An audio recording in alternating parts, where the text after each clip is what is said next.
शाळेच्या गेटचा लोखंडी दरवाजा अंगावर पडून विद्यार्थ्याचा मृत्यू।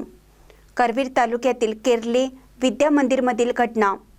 शाळेच्या गेटचा लोखंडी दरवाजा अंगावर पडून जखमी झालेल्या 6वीतील विद्यार्थ्याचा दुर्दैवी मृत्यू झाला। स्वरूप दीपक राज माने, वय वर्ष 13, राहणार केरलेपैकी मानेवाडी असं मृत विद्यार्थ्याचं नाव आहे।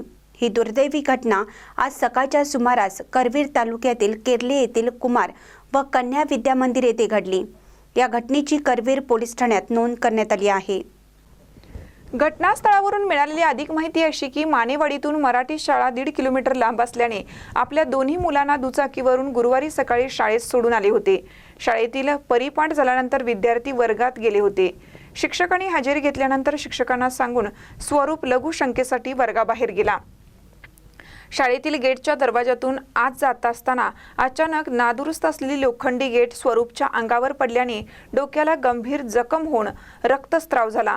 बेशुद्ध अवस्थेत त्याला उपचारासाठी खासगी रुग्णालयात दाखल केलं, मात्र वैद्यकीय अधिकाऱ्यांनी मृत झाल्याचे घोषित केले। त्याच्या पश्चात वडील, आई, भाऊ असा परिवार आहे। ताज्या बातम्यांसाठी महान करेला सबस्क्राइब करा आणि बेल आयकॉनला क्लिक करा।